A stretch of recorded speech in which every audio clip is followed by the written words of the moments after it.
इसको सुनने के बाद में अगर आपके कान खड़े ना हो जाए तो मुझे बोलना। जिसको सुनने के बाद में आपके दिमाग के अंदर से जितनी भी बत्तियां जल रही है ना सारी बुझ ना जाए तो मुझे बोलना। आपके सोचने समझने की क्षमता अगर ख़त्म ना हो जाए तो मुझे बोलना। इन खातून को अगर आपने पूरा सुन लिया और फिर भी मज़ा ना आए तो सारे पैसे वापस। ऐसे मजाक मत क्या कर यार। तो इन चतुर महिला से मिलने के लिए आपको और मुझे चलना पड़ेगा पाकिस्तान। तो चलते। गाड़ी स्टार्ट कर।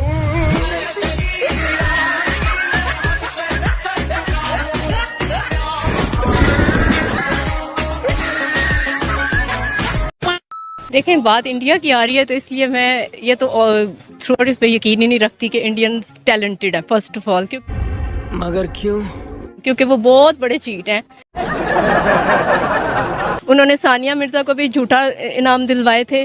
सारे उसके ग्रैंड स्लैम सब जो है वो मनी के साथ उन्होंने जीते हुए हैं, क्योंकि वो पूरा का पूरा मैच नहीं, पूरा का पूरा इवेंट बाय करते हैं। बताओ मेरे हिंदुस्तानियों, बताओ मुझे, तुमने तो पूरा का पूरा टूर्नामेंट ही बाय कर लिया, मतलब किसी को जीतने ही नहीं देना। गलत बात है भाई। और ये पूरी दुनिया को पता है कि वो पैसा लगाते हैं। आपको कहीं से भी सानिया मिर्ज़ा दूसरे मुल्कों की टेनिस पैसा आता कहाँ से? If you let me complete I can tell. उनके पास बहुत पैसा है हराम का, क्योंकि वो बुकीज हैं, वो इंटरनेशनल बुकीज हैं। दीदी वाह, दीदी वाह, दीदी उनके पास बहुत पैसा दीदी है वाह, हराम का, दीदी वाह। वो इंटरनेशनल बुकीज हैं। अरे पगले दीदी।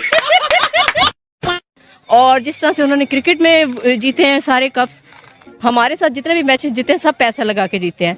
समझ रहे हो? दीदी ने इनडायरेक्टली मान ही लिया पाकिस्तानी अगर कोई मैच हारते तो पैसा लेके हारते हैं। तो फिक्सर तो तुम पहले से ही पूरी दुनिया को पता है भाई। पहली बार 3 पाकिस्तानी क्रिकेटर्स को स्पॉट फिक्सिंग के आरोप में जेल की सजा सुनाई गई। क्रिकेट के कलंक, नाम सलमान बट, गुनाह फिक्सिंग की साजिश और घूस लेने के दोषी, नाम मोहम्मद आसिफ, गुनाह पैसे लेकर नो बॉल फेंकने के दोषी, नाम मोहम्मद आमिर, गुनाह फिक्सिंग में साथ लेकिन गवाह बने। पैसे लेकर क्रिकेट को कलंकित करने वाले पाकिस्तानी क्रिकेटरों को आखिरकार उनकी करनी की सजा मिल गई। और इसी तरह सानिया मिर्ज़ा का तो बहुत बड़ा स्कैम है। वो तो उसके ऊपर बहुत सारी एविडेंस है कि वो ग्रैंड स्लैम जीत गई थी, जो कि किसी तरह से भी उनके कैलिबर पे भी नहीं आती है जितनी वो मोटी है। कितनी मोटी है, इसकी ये बात सुनने के बाद सानिया मिर्जा भी बोलेगी। कोई कितना गवार हो सकता है, जाहिलियत की भी हद होती है। अब बताओ सानिया मिर्जा कहाँ इन पाकिस्तानियों की जाके बहू बनी है जो इसकी क्या वैल्यू कर रहे हैं। 2 कौड़ी की इज्जत नहीं कर रहे भाई सानिया मिर्जा। हिंदुस्तानी मर गए थे क्या सारे? यही कर लेती किसी से निकाह। यहाँ क्या मुसलमानों की कमी है? पाकिस्तान से ज्यादा मुसलमान यहाँ पे रहते हैं। अब कह रही है तुम्हें पाकिस्तानी मोटी। मुझे अपने घर जाना है। उन्होंने उसको भी जितवा लिया था। तो मैं तो इनके मेडल्स वगैरह पे यकीन ही नहीं रखती, ऑनेस्टली स्पीकिंग। अच्छा मुझे ये बताएं, जो इंटरनेशनल ऑर्गेनाइजेशंस में गूगल, यूट्यूब का जो CEO है, क्या वो भी रिश्वत लगा के बैठे हुए हैं? हमारा तो मुल्क के प्राइम मिनिस्टर और वज़ीर आज़म फौज तक बिक जाती है, तो बाकी मुल्कों और इंडिया, खासतौर पे इंडिया, वो मशहूर ही बेचने और खरीदने में, उनका हर बंदा बिक जाता है। अपने साथ मत जोड़िए, हमको अलग है। इंडिया वालों, अभी तक तो तुम बड़े बड़े टूर्नामेंट खरीद रहे थे। हाँ भाई हाँ। इन पाकिस्तानी खिलाड़ियों को खरीद रहे थे, पाकिस्तान को खरीद रहे थे। हाँ भाई हाँ। अब तुम बिक जाते हो। हाँ भाई हाँ। ये दोहरा मयार नहीं चलेगा भाई। हाँ भाई हाँ। हिपोक्रेसी की भी सीमा होती है। हिपोक्रेसी की भी सीमा होती है। लेकिन फिर भी देखें, वो आज हमसे ज्यादा कामयाब जा रहे हैं।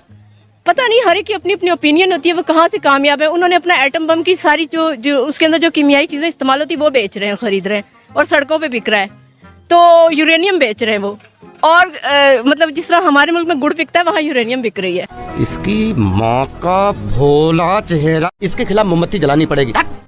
हम नहीं कुछ कह सकते इंडिया के बारे में। इंडिया के टेक्सटाइल में एक्सपोर्ट्स बहुत अच्छी हैं, मेडिसिन में एक्सपोर्ट बहुत अच्छी हैं, हर फील्ड में उनकी एक्सपोर्ट्स हो रही है। इवन उनकी अपनी इलेक्ट्रिक कार्स भी बन रही हैं, ठीक है। इसके अलावा बाकी भी सेक्टर्स जो हैं उसमें भी इंडिया की अपनी एक्सपोर्ट्स हो रही हैं, अपनी मैन्युफैक्चरिंग हो रही हैं। क्या कहेंगे अब आप इस बारे में? टेक्सटाइल के बारे में सुन लें। पाकिस्तान से कपड़ा लेके जाती है, हमारी रुई होती है जिसको वो अपनी टैगिंग करते हैं।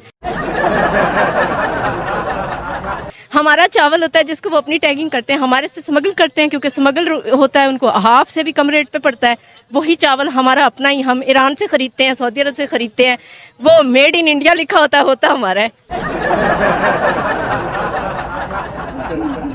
तो ये तो इंडिया वालों का टैलेंट है ना दीदी, कि वो तुम्हारा माल खरीद के पूरी दुनिया के अंदर मेड इन इंडिया का टैग लगा के बेच रहे हैं। और सबसे बड़ी नाकामी तो तुम्हारी यही है कि तुम अपने माल को ही नहीं बेच पा रहे हो।